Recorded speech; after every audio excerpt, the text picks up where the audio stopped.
what I'm going to be talking about today is going to be looking at Jesus walking on the water, but from Mark's Gospel's perspective. And in particular, I'm going to be looking at 3 particular points. Now, I hadn't intended at all to be preaching this. This came out of an essay that I was writing for our biblical studies. And I got so impacted by the research and what God was really saying to me at the time. And this overwhelming feeling to want to preach it overcome the original idea, which was it's the beginning of Advent. I wanted to preach on Christmas, getting prepared for Christmas. But when God has a plan, He puts in your heart, and as soon as He gives you that desire, and you go, right, okay, Lord, fine, fair enough, I'll do that. Suddenly He then makes the pathway more clear and more perfect. So I'm going to be talking, as I say, I'm going to be talking about Jesus walking on the water. So we're going to be looking at Mark 6:45 to 52. I'm going to be bringing out 3 points. These 3 points hopefully will be an encouragement, and hopefully, well, I'm believing it's going to be an encouragement to each and every single one of you. So I'm going to get my lovely wife to come and read the word. It's always better to hear someone else's voice. You've got mine for the next 20 minutes. So this is Mark chapter 6. I'm going to start at verse 45. So immediately Jesus made his disciples get into the boat and go on ahead of him to Bethsaida while he dismissed the crowd. After leaving them, he went up on a mountainside to pray. When the evening came, the boat was in the middle of a lake, and he was alone on land. He saw the disciples straining at the oars because the wind was against them. About the 4th watch of the night, he went out to them, walking on the lake. He was about to pass by them, but when they saw him walking on the lake, they thought he was a ghost. They cried out because they all saw him and were terrified. Immediately he spoke to them and said, "Take courage, it is I, don't be afraid." Then he climbed into the boat with them, and the wind died down. They were completely amazed, for they had not understood about the loaves. Their hearts were hardened. Thank you very much, Jen. I've been a Christian for over 20 years, well, roughly just over 20 years. And I've probably heard Jesus walking on the water sermons and Bible discussions, probably more than any other pretty much story. And I'm pretty much guilty of just always looking at it and taking it at face value. It's mainly because I spent most of my time, because people talk about, especially in my early years, that Jesus is God. So therefore, this miraculous event of Jesus walking on the water has just literally just gone over my head a little bit, in the sense that what Jesus did was absolutely fantastic. Walking on the water, but defying all nature, and yet I've looked at it and gone, oh yeah, well he's God, isn't he? So he can do it, can't he? So, well, if God can do it, that's fine. But one of these things, it's kind of really, really important about this, is that it was absolutely amazing that Jesus is walking on the water. And as many times as I looked at it, I was like, okay, Jesus walks on the water. And one thing they encourage you at Bible college is to ask the questions of, so what? So what if Jesus walked on the water? What's the significance of it? What is the writer trying to convey to the readers?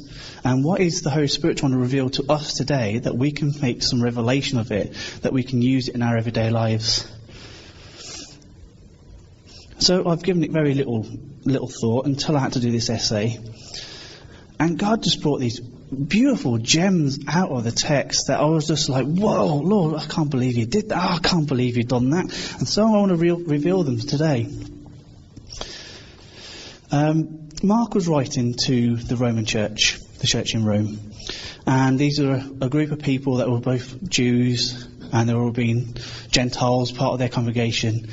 And depending on how you date Mark, it would determine as to whether Nero was the emperor or somebody else was. But it's quite understandable to see that they were under a lot of persecution. They were being terrorised. There was great persecution going on, and they were under a lot of stress and issues. So this brings us back to some of the most important things about who Mark was writing for. The Jews. No, I've lost it, sorry. So I want to go to the fact that Jesus was walking on the water and walking on the sea. What did that symbolise? What did the sea symbolise? What is Mark trying to say about Jesus walking on the sea? And this is the symbolism of the sea. The sea to the Jewish nation was a place of chaos, a place of dark forces. It is where, as this guy called John, I think it's Tom Wright, stated that Jewish people regarded the sea as a symbol of dark power of evil, which threatened to destroy God's creation, purposes and people. So they saw it as a place of chaos, destruction. It's where the demons came from. That's where evil came from. They were absolutely petrified of it. Even the shepherds, even the what they call fishermen, would have been quite. They would have had a respect for the sea. Even today, we have respect for the sea.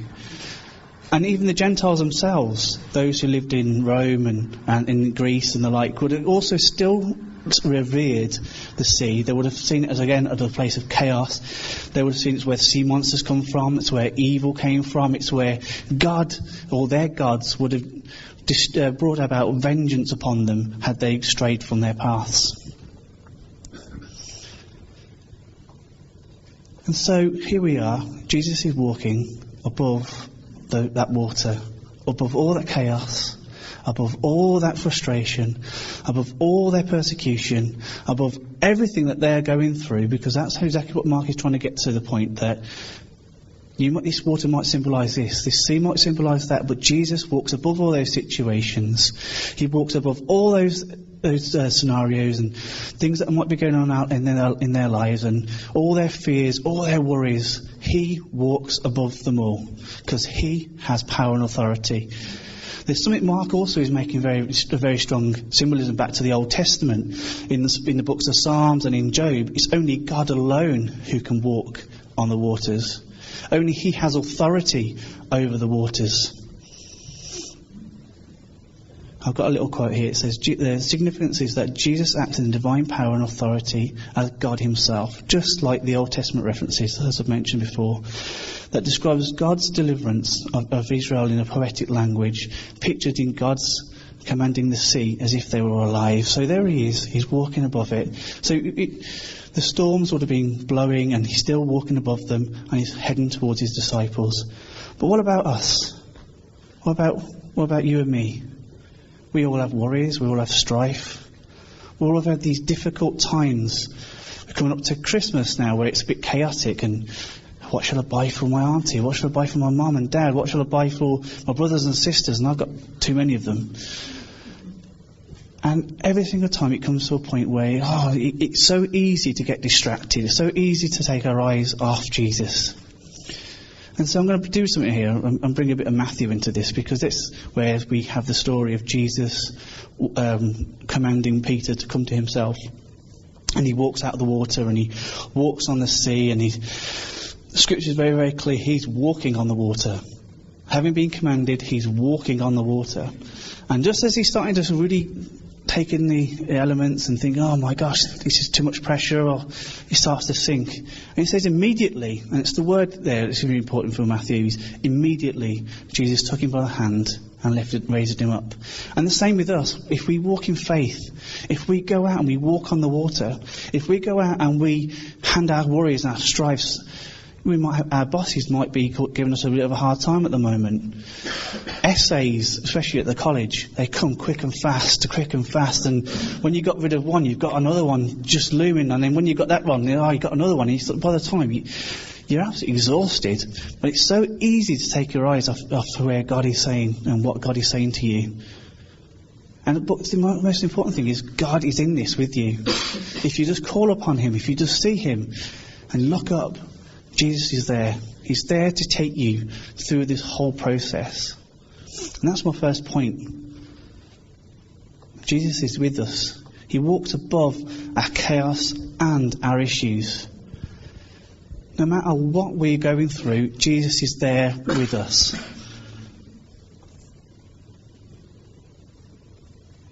I can remember when Jen and I moved to Malvern, just over a year ago now. And the whole process was quite easy regarding to some people's issues and problems that they've had in moving house. But for us, it still had its issues and problems. I had just moved up to college and trying to integrate with other students, and that sometimes isn't easy. Everyone's got their own perspectives, and being 35 at the time, trying to engage with people who were like 19, 20, even 18, it's quite difficult. And when your right-hand person, as it were, with my wife not being around to help support me in this, I felt really disjointed. I felt really disconnected. We then had Jen still working while I was still sorting things out up here. Our house wasn't going through at this point.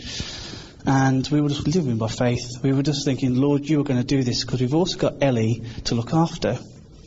We've also got Ellie to think about in this. Where's she going to go? Who's going to look after her? But God always provided. God always answered our prayer. He always took us through these intense, chaotic moments. And to the point where Jen left, when she left her job, she had no job to go to in Malvern at all whatsoever. And yet God provided every single financial problem that we had. Our mortgage got paid. Eventually we did move in, and the move took place at I think it was half term of last year. And it was really, really important lesson for us to just rely on who Jesus is. And it's so easy for us to say that in the sense of being at a Bible college, because you kind of every morning you got devotions, you kind of encouraged to pray and things like that. But actually it's one of the hardest places to pray, because everybody, it's so easy to look around, especially in the Bible college, to look around and go, well, actually they look more spiritual than me. How is it that they seem to be connecting with God better than I am? Oh, don't they stress and don't they worry about things? But sometimes I think God just wants us to realise that He's there. He hasn't forgotten us. He's with us in this whole process, and He takes us through it. As we step out, as we start to go, oh no, this is ridiculous, I can't do it, He's there to pick us by the hand and go, no, you can do it in my strength. Brings me to my second point, which is, I believe Jesus wants to say to us, take heart. I should have been careful which translation my wife used, actually, because it said it was a different translation to the one I've got, which is the English Standard Version, which says take heart, which I think is a lot better language than the NIV, which I can't remember which one it was. But the whole notion of taking heart, Jesus saying to the disciples as they were all freaking out, going, "Oh no, there's a ghost! Oh, it's a demon walking on the water. What's going to happen to us?" I actually want to encourage you. Actually, I don't know. It's just popped into my head, so I'm going to say it. If you look at the text, it says that Jesus released them to go. And there they are in the water, and they're coming up against issues and problems, and it's not an easy time. But Jesus is the one who told them to go. He himself said, "You go," and yet there's storms and there's issues that they're facing. They're not getting anywhere and not getting anywhere fast. But sometimes that's the relevance of it as a Christian walk, as Christians. It's not going to be easy all the time. God never promised us an easy life. But even when we're walking in His will, we're going to come up against opposition. We're going to come up against storms. We're going to get frustration. We're going to hit those moments of just total thinking, "Lord, where are you in this? What is going on? You told us to go, and yet we've got all this turbulation." But Jesus is there. And He says to them, as they were all freaking out, in the verse 50 of that chapter 6, "Take heart, it is I." And that in itself is Jesus revealing His true self to them. Jesus is saying, it's the easiest way to actually look at it is if you go into Exodus, and when Moses is there with the burning bush, and he's had this conversation with this burning bush, which the text kind of implies that he wasn't really that bothered by it. He wasn't kind of freaked out that there was somebody talking through a burning bush. I think if it had been me, I'd have run for the hills, I think. But here he is. He's having this conversation, and he says, "Well, what authority have I got to say to the nation of Israel? What authority?" And God says, "I am the I am." And this is exactly the same terminology that Jesus is mentioning when He says, "Take heart, it is I." He is saying, "Take heart, I am the I am." And he's saying, he's revealing himself as God. He's God who's walking on the waters. God who's walking above all their problems and issues and strifes and situations. Here is God in their midst. And yet they're so freaked out they don't see it. And that's the second part that I want to say to you is just be encouraged. Take heart. Jesus is there with you. God is with you. God wants to see it through.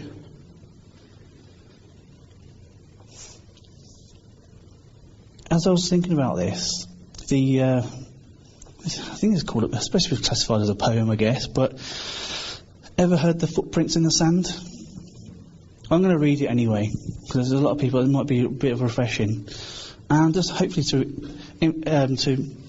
bring the point out that Jesus and God is with us, even when we're going through difficulties.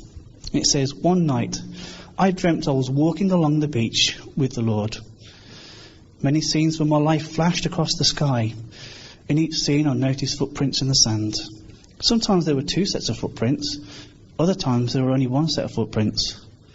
This bothered me because I noticed that during the low periods of my life, when I was suffering from anguish, from sorrow or defeat, I could see only 1 set of footprints. So I said to the Lord, you promised me that if I followed you, you would walk with me always. But I have noticed that during the most trying periods of my life, there have only been 1 set of footprints in the sand. Why then, when I needed you most, have you not been there for me? The Lord replied, the times when you have seen only 1 set of footprints is when I carried you. And I want to encourage you to take heart in the fact that sometimes when we're on our walk and we're trying our best and we're walking out in faith and we're getting a bit of opposition, that boss or the lecturer at college or he's just giving you a bit of a pounding, Jesus is there with you. He's carrying you through the situation. He's carrying you through the hard times. He's carrying you through the chaos. Don't have to think about Christmas. It's chaotic. Christmas Day can be so chaotic for so many people. But let's not lose sight of who Jesus is and that He is God and He is with us and He wants to just pour out His life upon you. I feel really encouraged by that when I've really kind of read that in the text. This brings me to my third point. Jesus wants to reveal Himself to you. He really does. He wants to reveal everything that He is to you. His divinity, everything that He is, He wants to reveal to every single one of you. And where do we see this in the text? We see it in verse 48. It's kind of an interesting factor in the Gospel of Mark. Why is it that suddenly we have this in verse 48, an interesting, just a little nugget of revelation from God? So, as I said before, He sent them out. He said, go. He's dispersing the crowd. He's gone to the mountain. He's praying. He sees them in distress. So he starts, okay, I've got to get to them. I'll walk on water. Safest, the quickest way round. So I'll walk on water. So Jesus starts walking on water, as we've mentioned. And he's getting there. And then Mark adds in, He meant to pass them by. They are struggling. They are really beating up against a storm. Matthew's gospel kind of makes it a little bit more dramatic in the sense that it was a furious storm or something a little bit more detailed than what Mark makes reference to. Mark just makes reference to the fact that they were struggling and they were, those oars were going and they were just trying to just beat across the storm, and the storm was just really hitting them, and Jesus meant to pass them by. Doesn't Jesus care for them? Jesus has taken this journey, and I'm sure He was going to come to help them. Why is He meant to pass them by? Why, Mark? Why have you mentioned that? Why have you brought that into this text? What is the significance of that? Surely Jesus has compassion and He wants to help His fellow disciples. But this is the essence of it. If you think about Moses, he's on the mountain, and he says, Lord, I want to see your face. And God says, well, if you see my face, you're going to die. So what he does, he says, I'll tell you, I'll let my essence run past you, or I'll walk myself past you, therefore you can see the back of me. And that's exactly what Jesus is doing. This whole notion of passing by is Jesus revealing his true self to them, of God walking on the water, and this is who I am. And yet, unfortunately, the disciples have missed it.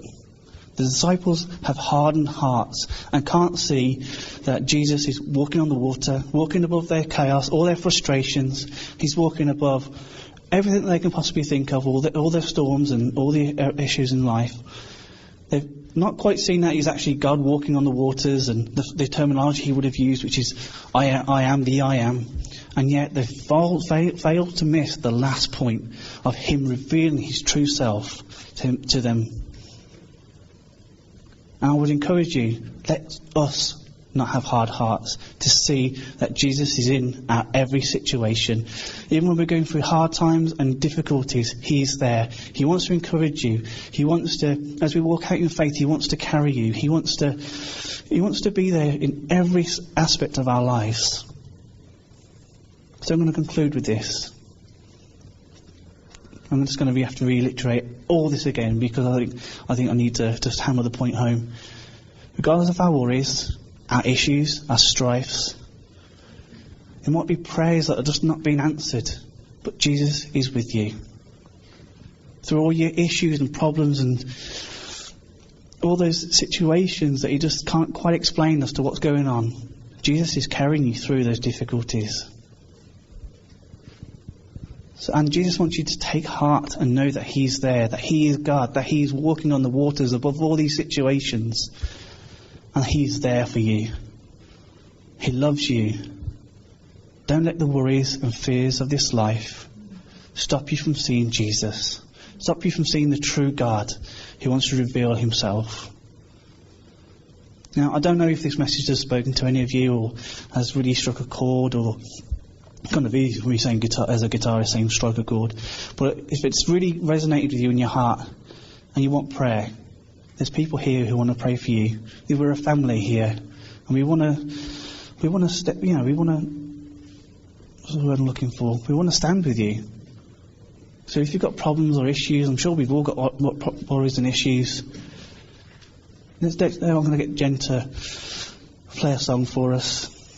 And I'm not worried if no one comes to the front, to be perfectly honest. I'm not worried about my ego, about whether my message has touched anything. It's about what God has done in your life. It's about what God is doing. And if you want to be touched by God, and if you want to touch from God, if you want some encouragement from a fellow brother or sister, come to the front. That would be great.